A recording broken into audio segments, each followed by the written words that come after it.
有没有发现现在的社会节奏快得让人窒息？哪怕你每天拼命干活，满心疲惫，甚至半夜躲在车里崩溃大哭，也没人能真正懂你的苦。但是在过去这几十年的岁月里，你或许遇过这样一种女人，她明明长得不算绝美，平时也不怎么爱出风头，穿戴更谈不上多么奢华，甚至长相也就是普普通通。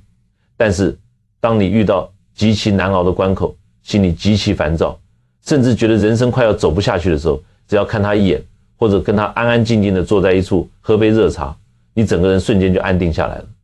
你看着她的脸庞，尤其是她眉毛中间那个印堂的位置，你会感觉到一种非常奇特的柔和感，在光线底下，那里会透着一种隐隐的像上等温润和田玉一样的微黄透亮的光泽。这就是我今天要跟你们讲的，真正带有天命、前世带有极高修行境界的女人。在这个世界上，心地真正善良到极致的女人，她们的印堂上都会带着一个极其特殊的隐形印记。如果你也渴望在喧嚣的现实中找到这份宁静，不妨现在就点一下订阅，跟我们结下这个善缘。这就好比是你主动推开了一扇门，让自己的气场立刻跟这种大吉大利的能量同频共振。为什么我要劝你赶紧结这个善缘？因为天地间的能量永远是双向的，你顺应它，它就是你命里最大的福星。可你如果不知好歹去破坏它，今天我不仅要教你如何一眼认出这种女人，我还要给你讲2个发生在我看诊和生活中的真实因果。看完你就知道那些妄图算计她、伤害她的人，最后的下场到底有多恐怖、多发毛。为了让你马上明白这种女人的能量场到底有多强大、多震撼，我们不谈那些虚无缥缈的神话传说，我们直接来看看大明王朝的开国皇后马皇后的真实历史。你真以为那些坐上皇位、手握天下大权的人，每天晚上都能睡得安稳吗？我告诉你，根本不可能。你去翻翻大明王朝的历史，去看看开国皇帝朱元璋晚年杀人的那个狠劲，真的是杀到血流成河，连他自己的亲孙子在旁边看着都吓得发抖。用我们中医的眼光来看，这根本不是什么帝王权术，这就是极其典型而且已经病入膏肓的木火心经。你想想看，一个从死人堆里杀出来吃过绝大苦头的人，他满脑子都是猜忌与防备，他的肝气郁结到了极点，在体内化成了一团极其凶烈、极其阴毒的业火，直冲脑门。这种人每天夜里那是惊悸噩梦，盗汗口苦，你搭他的脉，那个脉象绝对是弦紧得像快要崩断的钢丝一样，他整个人就像是一个随时会把大明江山连同他自己一起炸毁的火药桶，一点点风吹草动他就要拔刀杀人。可是这么一个暴烈到了极点、几乎丧失理智的男人，当年凭什么能稳稳地坐上龙椅？全靠他身边那个长相普普通通，甚至因为一双大脚从小就被乡里嘲笑的糟糠之妻马皇后。各位，你不要老是看那些古装连续剧，把后宫嫔妃演得一个个娇滴滴、美若天仙，整天只知道争风吃醋。我跟你讲，真正能镇住一国之君、镇住一个大家族风水正眼的女人，靠的绝对不是那张皮相。你去看看史书里对马皇后的记载，去品一品她的为人。她这个人平时绝不露锋芒，穿的甚至比宫女还要朴素，衣袖破了自己拿针线补。可是她只要往大殿里安安静静的一坐，就是有一股极其安定的力量。我们中医讲求望闻问切，最厉害的就是望神。如果你当年有机会看到马皇后的脸，你去看她的印堂，也就是我们面相上说的命宫，那个地方绝对是开阔平满，透着一股非常纯正温润的黄明之气。在易经的八卦里面，这就叫做地势坤，君子以厚德载物。朱元璋是那团烧破天际的离火，马皇后就是那个厚德的坤土。没有这块广袤温润的大地去承载它，去吸收它那些狂暴的戾气，大明王朝这刚刚建立的无根之水，瞬间就会被烧得一干二净。但这块厚德的大地好当吗？一点都不好当。故事到了洪武13年，爆发了震动天下的胡惟庸案。这个时候的朱元璋那个杀心已经彻底压不住了，他不光要杀胡惟庸，还要把所有沾亲带故有过半点牵连的人全部诛灭。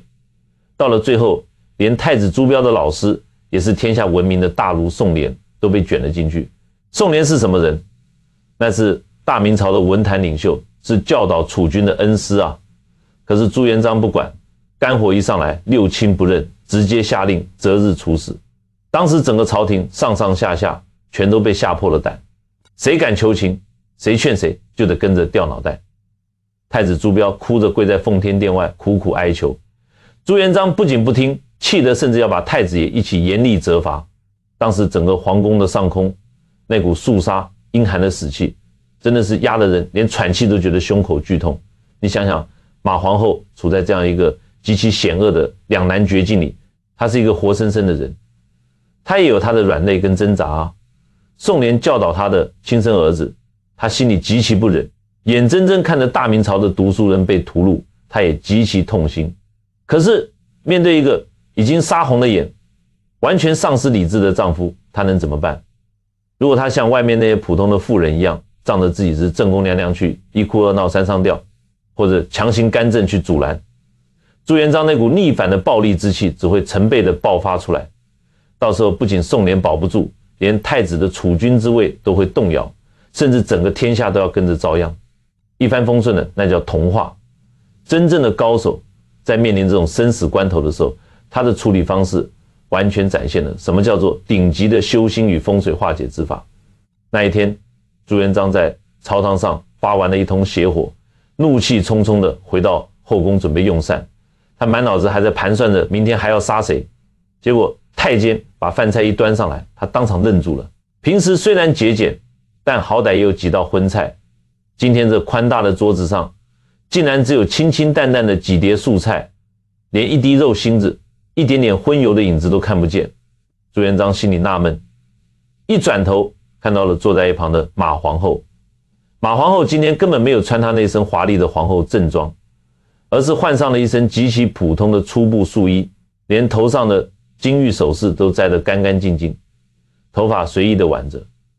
她就那么安安静静的坐在那里，低着头一言不发，小口小口的嚼着白米饭和青菜。朱元璋觉得极其奇怪，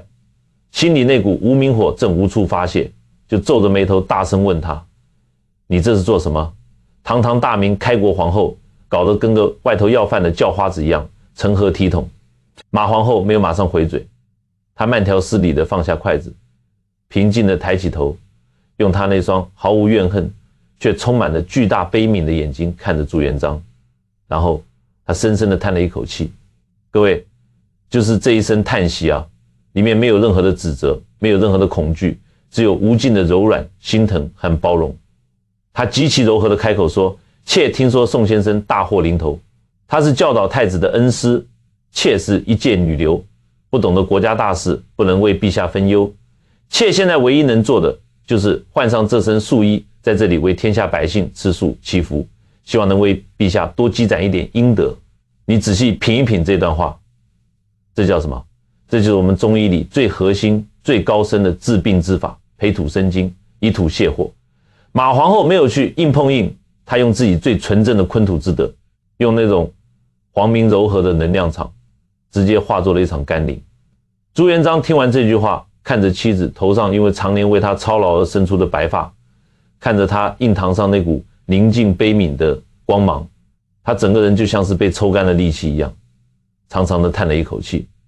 他心里那头狂躁嗜血的野兽被这股极其强大的慈悲之力瞬间安抚了下来。最终宋濂的死刑被豁免了，改为了流放。就因为这一声叹息，无数无辜的冤魂得以生还，大明朝初期的国运也因此被硬生生的稳住了一大半。这就是带有天命的女人，极其不可思议的力量。可是因果报应从来都是最无情的。洪武15年，也就是公元1382年，马皇后病重封李氏这一走，大明王朝这块最大的护身符彻底碎了。帮朱元璋平息肝火的那个大福星走了，那个能镇住后宫化解煞气的风水阵眼永远的闭上了眼睛。结果呢，马皇后死后，朱元璋彻底变成了一匹脱缰的孤狼。后来的蓝玉案，他再也没有任何顾忌，牵连屠戮了足足几万人，整个京城真的是血流成河，没有了那股柔和的坤土之德来承载他的怒火。朱元璋最终被自己的业火狠狠反噬，他晚年活在极度的多疑、骨肉相残的恐惧之中，在极端的孤独与痛苦里走完了这一生。这就是天道，这就是我今天要给你们讲的最深层的内核。你伤害或者失去了一个带有菩萨慈悲印记的女人，你就是亲手砸碎了你生命里最大的护身符。那个女人不骂你，不报复你，不代表宇宙的能量不会反噬你。老天爷要把你收走的时候，连声招呼都不会跟你打。人才是最大的风水，留住了那个能让你心安的女人，你才留住了自己后半辈子的命脉。各位听到这里，如果你生命里也曾遇到过这样一位如同厚土般包容的贵人，或者你正渴望成为这样内心安定的人，现在就在评论区打上感恩遇见4个字。这不仅是对过往善意的回馈，更是帮你稳住当下的心性。不过我也知道，哪怕你现在正低头打着字，有些人的心里可能还是在犯嘀咕，觉得这只是历史巧合，甚至觉得看相看印堂是算命先在骗钱。这是因为你根本不懂老祖宗留下来的大智慧。马皇后身上那股能镇住江山的气场到底是怎么来的？我常常跟来找我看诊的人说，你看人千万不要只看一张皮相，你要看骨相，更要看气相。人身上的气血经络就像是一张密密麻麻的网，最后通通都要汇聚到你的头面上来。印堂这个地方在面相上叫做命宫，在我们的经方世界里，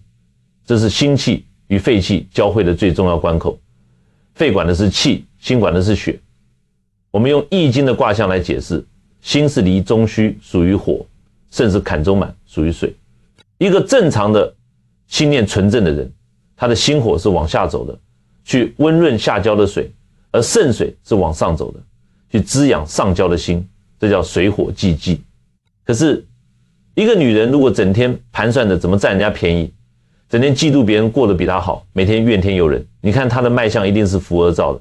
她的心火根本降不下去，全是一团毒火往头上冲，把头面的津液全部烤干了。这种女人的印堂，你要么看着发暗发青，要么就是长满了横纹，像一根针一样悬在那里，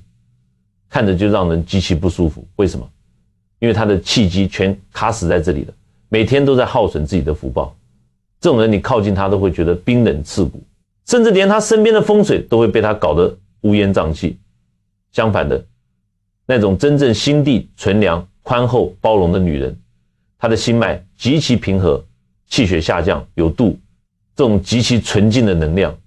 日复一日、年复一年的滋养着她的命宫。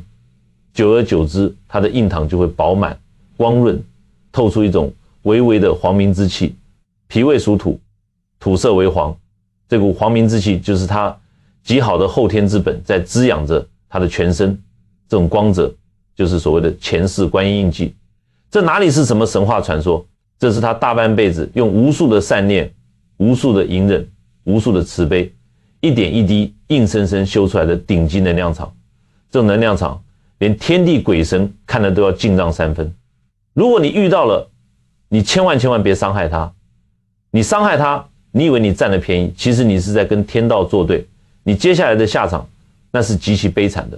可是现在这个社会上偏偏有一种极其愚蠢、荒谬至极的现象，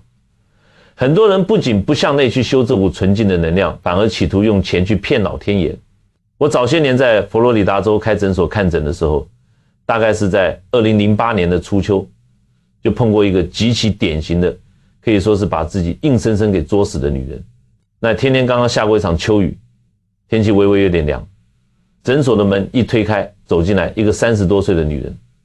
哎呦，那个排场大得很，浑身上下全是最顶级的名牌，手里拎着限量版的包包，走起路来高跟鞋踩得震天响。可是各位，咱们学中医的讲究的是望闻问切，你这第一眼的望神就能看出一个人的生死修旧。他一走进来，不仅没有带来一点点活人的阳气，反而让我感觉到一股极其阴冷、带着强烈怨毒之气的冷风，直往人骨头缝里钻。他大喇喇的在我面前坐下来，我仔细盯着他的脸一看，心里直接就叹了一口气。他的脸部极其僵硬，尤其是眉毛中间的那个印堂，也就是我们说的命宫，确实被填充得非常饱满，甚至可以说是鼓得有些畸形了。可是你仔细看那层皮底下的气色，那绝对不是我前面说的那种温润如玉，带着大地坤土之德的黄明之气。那层皮被撑得极其发亮，但是表面却泛着一层惨白，甚至隐隐透着发青的死光。用我们中医的话来说，这叫做胃气已绝，面泛青光，这是大凶之兆啊！他一坐下来，根本不跟我讲他身体哪里痛，哪里不舒服，而是连珠炮一样开始跟我疯狂抱怨。他咬牙切齿地说，他身边的闺蜜是怎么在背后捅他刀子的，他的合伙人是怎么在账目上算计他的，甚至连他的未婚夫，他都怀疑人家是为了贪图他的财产才跟他在一起。他说了足足有半个钟头，言语之间没有半点对人的感恩，全是一股极阴的怨恨与恶毒。他最后跟我说，他找过风水大师改运，也花大价钱填了这所谓的招财印堂，可是最近运气还是差到了极点，晚上整宿地失眠，心里像有团火在烧一样烦躁，问我有没有什么神仙方子能把他的这股晦气给压下去。我当时就伸出手搭上他的寸关尺，各位，那是一个什么样的脉象啊？那脉搏跳得又浮又速，而且极其杂乱无章，就像是一团乱麻一样。这就代表着他的心火已经烧到了极点，可是这股心火根本没有办法往下走去温润渗水，全被他满脑子的贪婪、嫉妒和怨恨给顶在了头上。我连脉都不用再往下深搭了，我把手收回来，眼睛直视着他，我一点情面都没给他留，我直接就告诉他，你花再多的钱在脸上动刀子，也填不满你心里那个巨大的窟窿。我当时是怎么跟他解释的？我跟他讲，中医最讲究一个铁律，叫做有诸内必行诸外。你的心肠如果是狠毒的，你的脑子里全都是算计别人的阴暗念头，那么你的经络里流淌的就绝对不是干净的阳气，而全是污浊不堪的败血和浊气。你那个印堂原本是你心气和肺气交汇的最重要关口，它是要靠着你内在的心平气和慢慢去滋养才能透出光彩的。现在倒好，你用外力，用那些乱七八糟的化学物质强行把那个地方撑大堵死，你不仅改变不了你败坏的风水，你这反而是亲手在你的命宫上建了一座大坝，你把经络正常的循行路线全给切断了，那些毒火和浊气冲到头上出不去，全部郁结在你的印堂里，最后就会变成死血淤积。你以为你填的是福气，其实你填的是一个随时会爆炸的毒瘤。那女人听完我这话，当场脸就拉下来了，觉得我是在诅咒她。她猛地站起来，冷笑了一声，说我不懂他们上流社会的规矩，以为只要有钱什么都能摆平。她扔下枕巾，踩着高跟鞋气急败坏的就走了。看着她的背影，我当时就跟身边的跟诊学生说了一句话，不出半年，这个女人必遭大难，神仙都救不了她。果不其然，老天爷的算盘拨得比谁都准。就在差不多过了5-6个月之后，通过另外一个来看诊的熟人，我听到了这个女人极其悲惨的下场。听说她为了贪图暴利，拿了全部身家去投资一个极其隐秘的项目，结果对方是个彻头彻尾的诈骗集团。她不仅血本无归，还背上了极其严重的经济官司，连名下的别墅都被法院查封了。那个她整天防着天天怀疑的未婚夫，眼看事情败露，连夜卷走了他仅剩的一点现金，跑得无影无踪。更让人觉得恐怖的是，因为极度的焦虑、暴怒和肝火上炎，他面部的那些填充物引发了极其严重的感染，整个额头和印堂全部溃烂化脓。等到在医院里把那些腐肉清理干净之后，他那张原本还算清秀的脸彻底毁了，上面留下了一个永远都填不平的巨大凹洞。各位，你听完这个故事，你觉得后背发凉吗？你还敢去动那种妄念吗？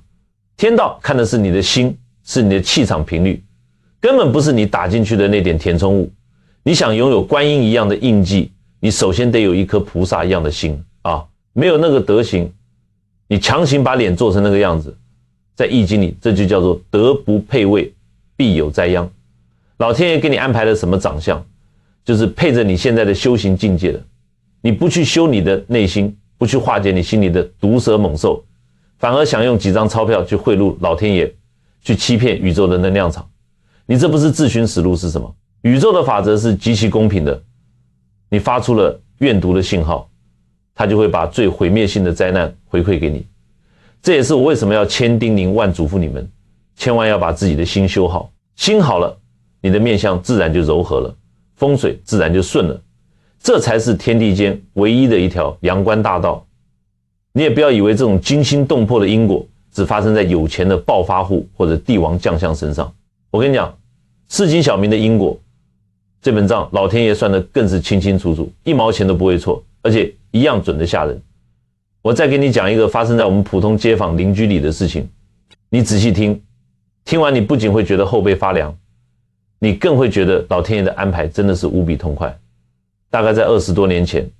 我家附近有个非常传统的菜市场，去过那种老市场的人都知道，里面气味混杂，地上永远是湿漉漉的，人声鼎沸，三教九流，什么人都有，在里面讨生活，但是极其辛苦的。在这个市场里，有2个做小生意的富人，他们的摊位好死不死就紧紧挨在一起。这2个人简直就是极阴与极阳2个极端的活教材。左边那个富人是整个市场出了名的铁齿，又刻薄，他每天从早到晚，那张嘴就没有停过，不是在骂供货的老板，就是在跟隔壁摊位吵架。客人来买菜，他总是偷偷摸摸的缺斤少两，客人稍微挑剔2句，他能叉着腰把你祖宗18代都骂一遍。你去看他的脸，那真叫一个相由心生。他年纪也不算很大，可是那个印堂处发青发暗，2道眉毛紧紧锁在一起，中间硬生生被挤出了2道深深的悬针纹，就像2把刀子一样插在命宫上。他总觉得全天下人都欠他的，总觉得别人都在算计他，每天活在极度的怨恨里。右边那个妇人呢，命那是真的苦，早年丧夫，连个依靠都没有，自己一个人每天凌晨3、4点就要去劈菜，苦撑着一个摊子，不仅要养活自己，家里还有一个瘫痪在床，常年生重病的婆婆要伺候。按理说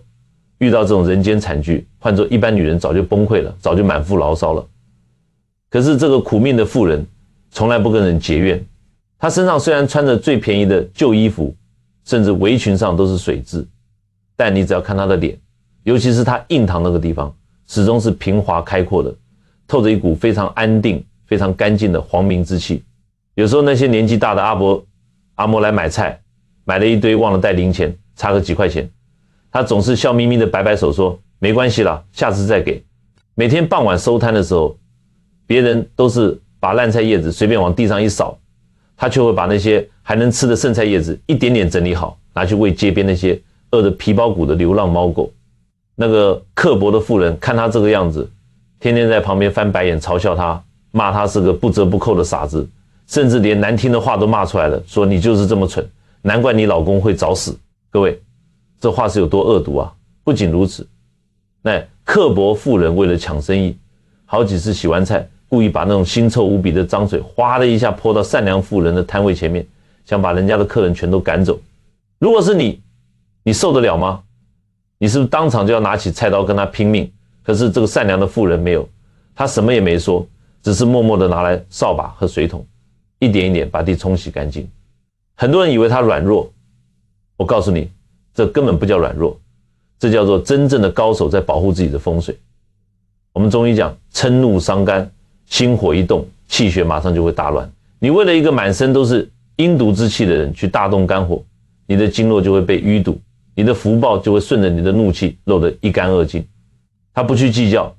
是因为他的心量像大地一样厚实，他在默默的给自己积攒极强的纯阳之气。大家猜猜后来怎么了？那个天天算计天天骂人的妇人，有一年夏天下着极其猛烈的暴雨，市场里的摊贩都在抢一块淋不到雨的好位置。这个刻薄的妇人为了抢地盘，跟一个卖猪肉的壮汉起了极其严重的冲突。当时他站在雨里，指着人家的鼻子破口大骂，气得浑身像打摆子一样发抖。各位，中医讲肝阳上亢，也就是怒发冲冠。他长年累月的怨气、嫉妒和怒火，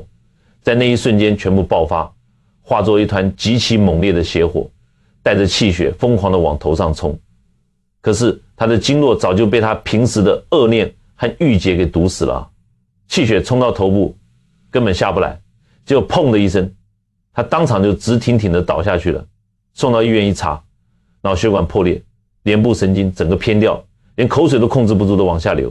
这就是我们中医里极其可怕的风痰阻络，生意自然是再也做不下去了，下半辈子只能瘫在床上，被他以前得罪过的家人嫌弃。反观那个一直默默行善的妇人，不仅没有被生活的重担压垮，反而因为他长期与人为善，积累了极其惊人的人缘和福报。后来那个经常买菜忘带零钱的阿伯，有一次坐着高级轿车来到了市场，原来这个阿伯根本不是什么普通老头，而是当地一个极其低调的隐形富豪。他默默观察了这个善良的妇人好几年，看中了他那种在烂泥里依然能开出莲花般的人品和定力。就在2003年左右，这个大老板直接拿出一大笔资金，帮他盘下了一个极大的店面，让他开了一家宽敞明亮的大超市，还把进货渠道全部交给了他。那个苦命的妇人就这样彻底脱离了风吹日晒的苦日子，后半辈子过得极其安稳富足。你看，这就是气场的较量，这就是因果的清算。你以为你在欺负一个老实人，其实你是在往自己身上倒煞气。善良的女人哪怕一时跌入谷底，天地间的阳气都会自动向她汇聚，因为她本身就是一个巨大的发光体。那些试图去占她便宜欺负她的人，最后全部都会被天道狠狠的教训。而那些曾经对她施以援手结下善缘的人，全都会跟着沾光，获得意想不到的大福报。讲到这，如果你也深信人品才是最大的风水，善良就是最强的护身符，现在就动动手指，把屏幕上那个赞按下去。你记住，这个赞不仅是给善良的底气，也是在为你自己的生命加持一份正向的能量磁场。当你点下这个赞，你的心念其实就已经跟这股至善的能量接通了。而一旦接通了这股能量，你会发现一个更震撼的真相。其实这种带有纯净气场的女人，不仅能改变自己的命运，她甚至能直接改变周围的风水。很多人花大价钱请人看风水，买什么聚宝盆、水晶洞，全都是本末倒置。风水学里最大的秘密就是人才是最大的风水。你把一个满心怨毒、整天骂骂咧咧的人放进一间绝佳的风水大宅里，不出3个月，这家里的植物都会枯黄，养的宠物都会生病，原本温馨的房间会变得阴冷刺骨。可是如果你让一个心地善良、印堂明亮、带有那种观音慈悲气场的女人住进一间破瓦寒窑里，不用多久，你再去那个房子里做客，你会觉得那里面充满了生机。她种了几盆普通的绿叶菜都能长得极其茂盛，甚至屋子里的气温都会让人觉得温暖舒泰。这在易经里叫同频共振，恢复了天地人之间的和谐。它的阳气和善念直接把整个空间里的阴郁之气全部化解了。在一个大家族或者一个公司里也是一样的道理，那个默默忍受委屈把家里打理干净的女人，就是这个家唯一的福气出口。你天天折磨她，就是在风水眼上倒垃圾。老天爷把这样带有菩萨印记的人放在你身边是来度你的，你不懂珍惜去践踏他，老天爷就把福气收走，顺便把所有的业障都砸到你头上。所以讲到这里，你应该已经彻底明白了，人的脸庞就是一张极其精准的风水图，你的心就是这座房子的主人。主人每天在里面生闷气、算计人，五脏六腑的经络全部被恶念给堵死，你的脸当然是灰暗的，印堂当然是紧缩的。相反，当你生出一个善念的时候，你的心脏就会产生一次极其强有力的阳气勃发，把你郁结在命宫里的那些阴暗冰冷的东西全部冲散。这就是最顶级的改命大法。你自己就是你自己最大的神明。我常说，药只能救一时，心才能救一世。今天我就教大家几个绝不外窜，1毛钱都不用花，立刻就能做到的修心改命之法。这第一个办法就是立刻停止一切内耗和对别人的过度干预。看到别人受苦，你尽力去帮，但绝不要动气。一旦动了嗔怒，肝气立刻郁结，福气就在漏。遇到极其生气的事，不要马上开口骂人，把你的双手手心摩擦发热，特别是掌心的劳宫穴，这是心包经的大穴。搓热之后，轻轻捂在你的双眼上，或者捂在肚脐下方的关元穴上，深呼吸3次。只要这3口气过去，心火自然降下来，你就不至于造下恶业。这第2个办法就是要学会赞美和感恩，也就是真正的口吐莲花。你每天抱怨吐出去的全是极阴的煞气，会牢牢锁死你的命宫，强迫自己去发现身边人的好，对给你端茶倒水的人说声谢谢。你每说出一句善意的话，印堂就多积攒一份阳气。这就是民间常说的，嘴巴甜的人命都不会太差。最后最核心的一点，永远保持对天道因果的敬畏，暗室亏心，神目如电。你在别人看不到的地方做的好事，比如顺手把马路中间的尖石头踢开，以免划破别人的车胎，这就叫积阴德。老天爷会把这些能量储存在你的面相里，到了你人生最关键的那个坎儿，这股能量就会化作救命的绳索，把你一把拉上来。人生苦短，千万不要把时间浪费在算计和仇恨上。遇到那种心地善良、不争不抢、印堂明润的女人，那是老天爷派来给你做榜样的。你要做的是去亲近她，保护她，沾沾她的好气场。